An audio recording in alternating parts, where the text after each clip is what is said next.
have two different characters. One is player shooting, and the other one is player throw. So we'll be just simply adding a new script for our health to our player shooting object, and let's find our object that's holding our player movement script. And to the same script, I'll add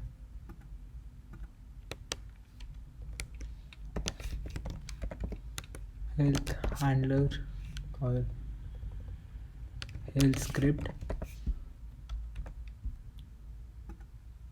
Let's open this in Visual Studios.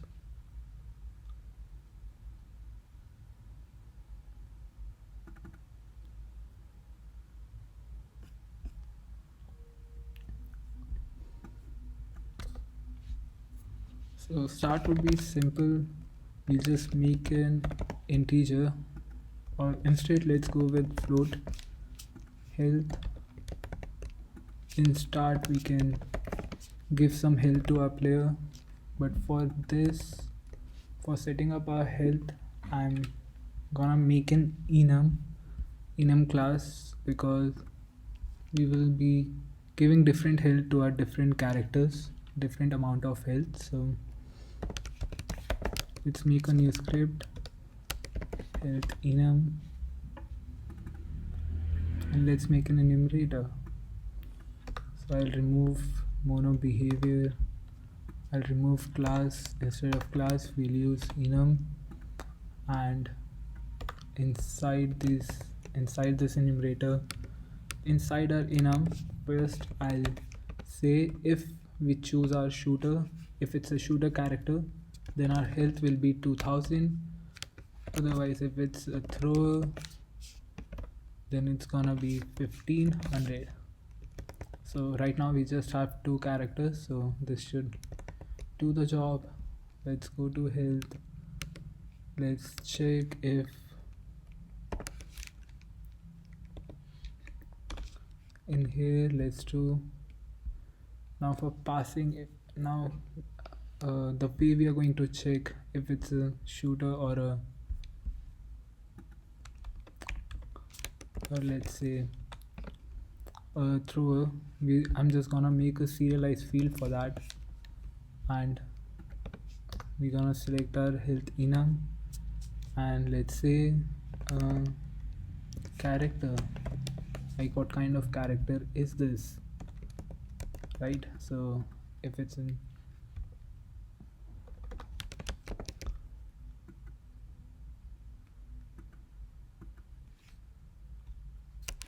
I'll name it character type to simplify it, but of course you can name it anything that you want to. Pass it as a float. So yep, that should be it for our health, at least for now.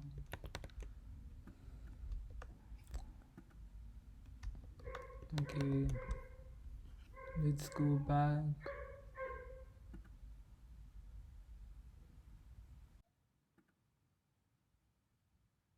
In here I'm gonna select shooter for our shooter character, and I'll override and apply all to our prefab.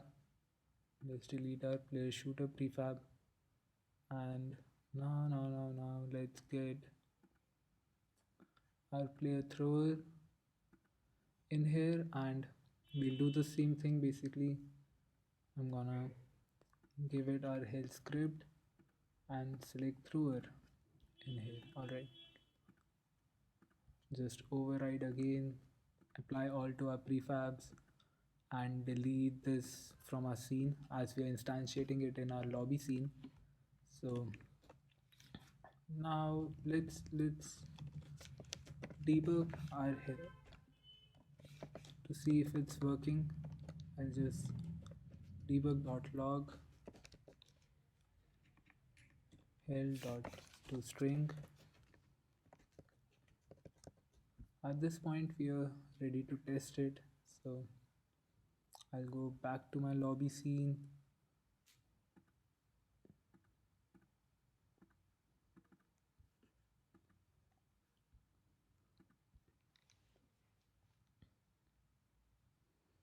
Let's start with a shooter character, and yeah, in console we can see it's assigned 2000 as health. Now let's select our thrower and see if it's getting the right amount of health, and yep, so everything is working.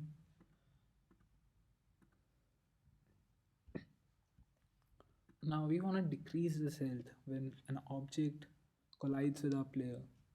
So I'm just gonna make a public function, public void damage, and there's gonna be some amount of damage that it's it's gonna like every object, every bullet will have a different damage. Every character will give its different amount of damage. So I'll just pick a parameter for that. So we'll name it damage value, and we'll simply decrease our health damage value from our health.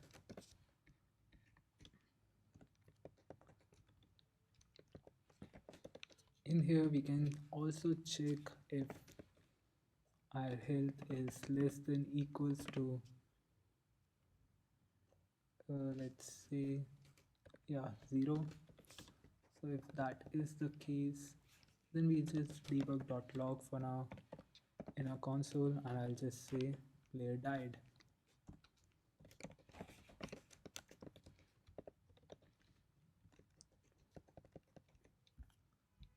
Thing that I just noticed is that both our player don't have any collisions or colliders. So let's do that first. Let's add a capsule collider to our player objects.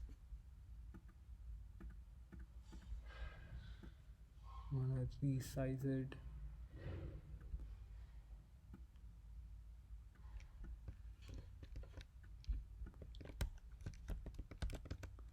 Collision doesn't have to be perfect, but let's try to make it as accurate as possible.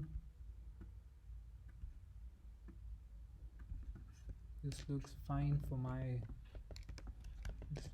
me. So yeah, I can simply copy this component, and in our player throw as well, I'll just put a new capsule collider and paste component values, and both the capsule colliders should be of same dimensions. Let's just override and apply all. I'm gonna delete these.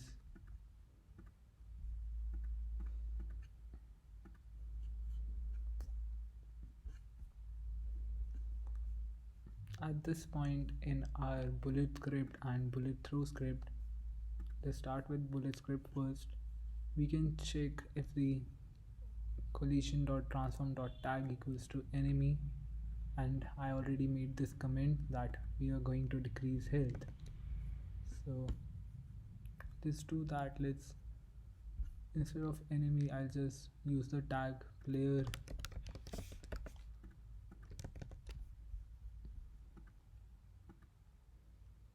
I think I'll have to set this tag as well. Yup, so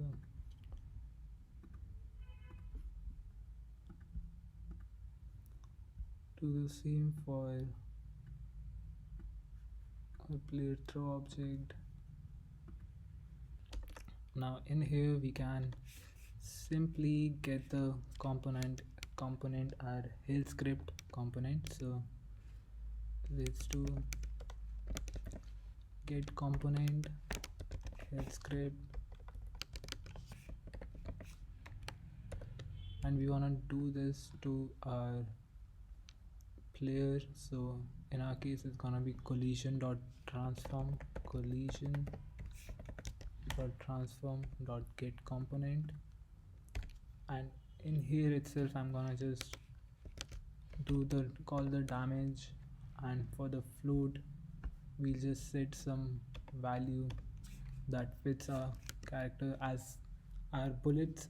We are shooting 3 bullets at a time, I think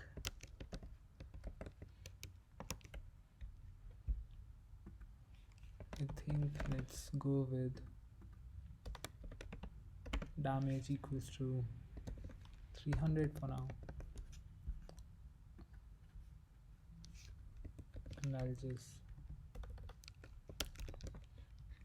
give it this damage value. Yep, and we are done. So, yep, and we are then destroying our this bullet object in once we collide with our player, so there's no need to keep this object around. We can do the same thing now in our on collision enter.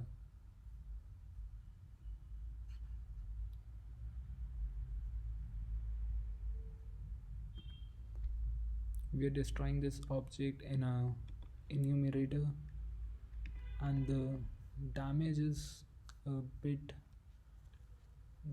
going to be a bit different this time. Instead of on collision enter, we are going to use enter. We are disabling our bottle mesh, so it won't disable our collider or anything, like won't disable our collision. So what I'm going to do is I'll okay, another thing to notice is that we already have rigid body, so collisions won't be an issue, but we have this spare collider that we want to change into spare trigger. So we just have to like do enable this is trigger value, but we have to first access it in our script for our bullet throw, because if you know how the wine bottle constantly gives damage while you're standing on that spot for a few seconds until it's being destroyed in an eye enumerator. So we are waiting for one I don't know, it's like 1 second I guess. So let's get our sphere collider first. In here I can simply do sphere collider equals to get components sphere collider,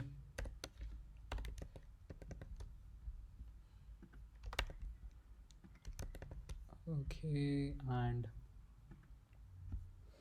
on our on collision enter I'll just make it a trigger. So sphere collider dot is trigger equals to true. That's it. So in our on trigger stay, okay, so in our on trigger stay we can check if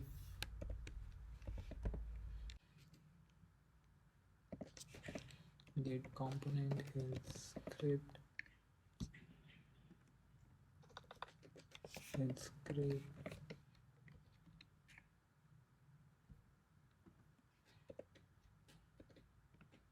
not equals to null.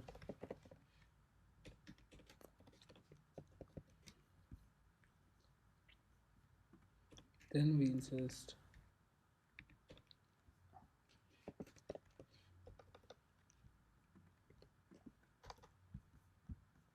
actually, for just trying purposes, let's just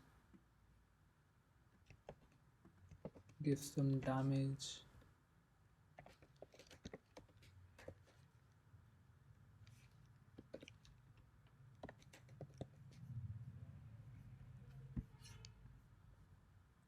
I'll set the damage value here as well.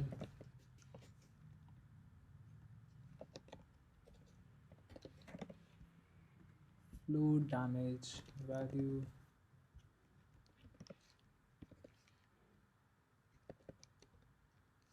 Let's go with 100 for now,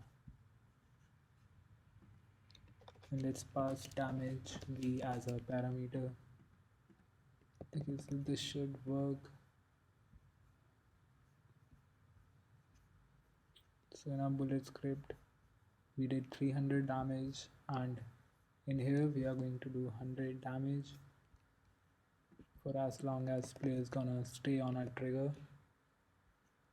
For testing purpose I'm also gonna debug our health every time we take damage.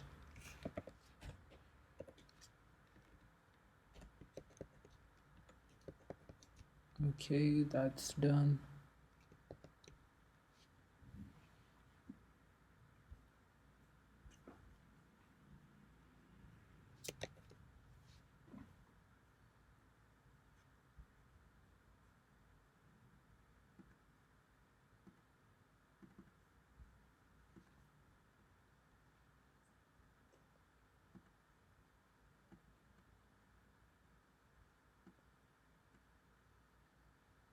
Okay, so I'm giving myself a damage.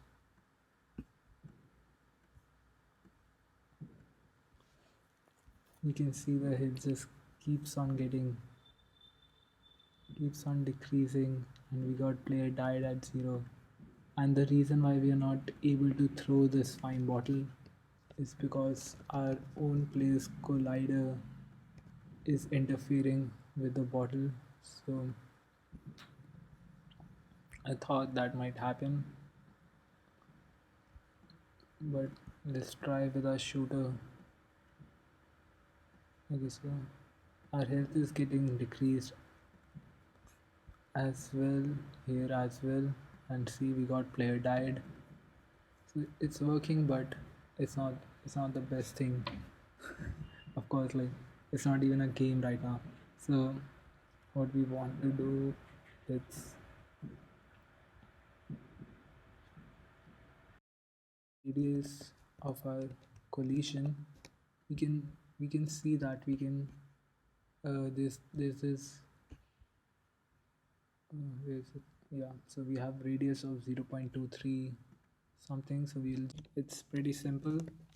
All I'm gonna do is in our bullet script itself, you can see it's in the bullet script itself. I'm gonna use awake and change our position. I'll just do plus equals to transform dot forward multiplied by 0.5. I tried with 0.5 and it seems to be working fine. And do the same thing in your bullet throw script as well, in which we are throwing our wine bottles. And that's basically it. If you see,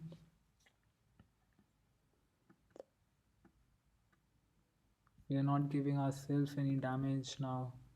Our health is still at 1500 and we are able to throw our wine bottles. Same thing if I'll test it, let's say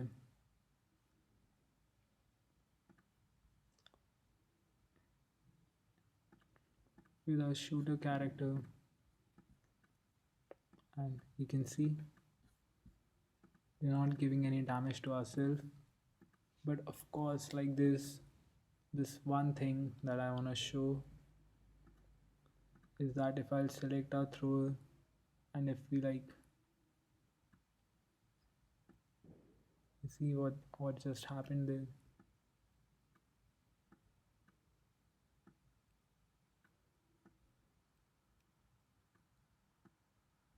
At closer points, it's unable to throw the way that shooter was meant to throw our bottles. So we were setting these bullet points in our player attacking underscore throw script. So I'll just do the same thing while I'm setting these points. I'll just do transform dot forward multiplied by 0.5f, and now you'll just see that it should work fine.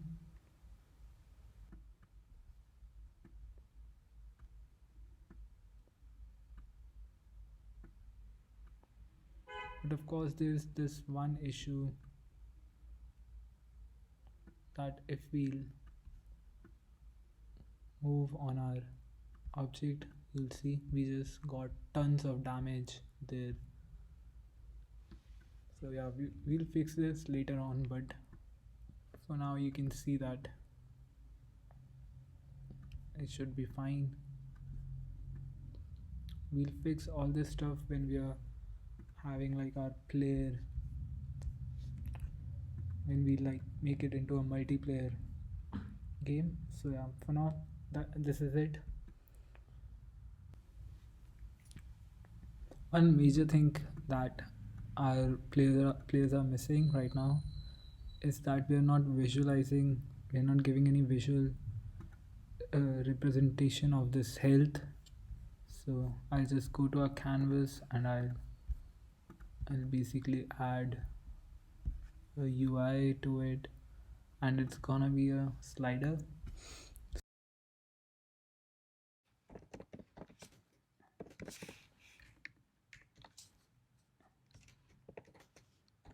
I'll use our Unity engine.ui namespace to access our slider component, slider object.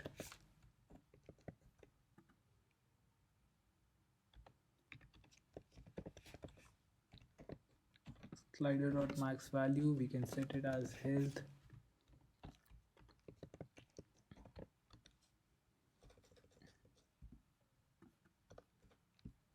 And in here we can do slider minus equals to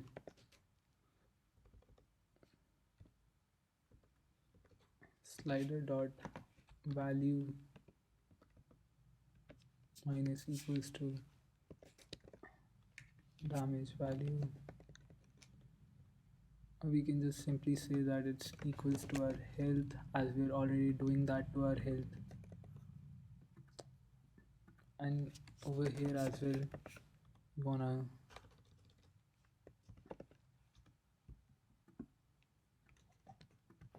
set sliders value to health and not only the max value. So do that.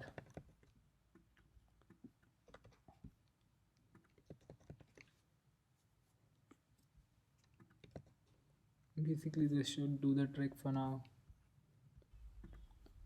And you can see we can give a slider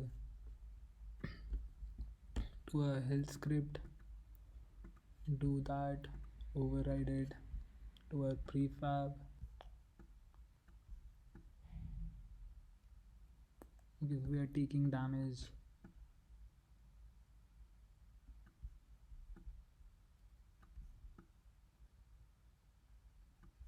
Okay, so cool. I'll save.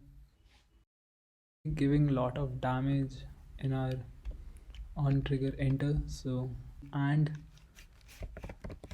we'll check if time is bigger than, I'll make a new value for it, name it load.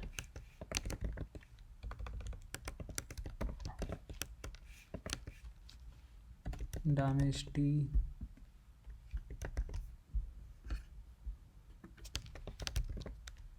if it's bigger than our damage t, only then we'll give damage again. In here I can set damage t's value equals to time plus 0.3f, so it won't give that ridiculous amount of damage at once.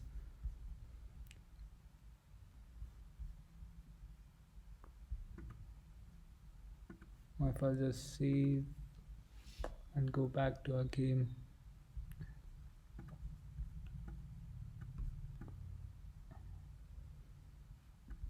yep, you'll see. Okay, so so you'll see, and I guess that's it for this video. So I hope I'll see you in the next one. Bye.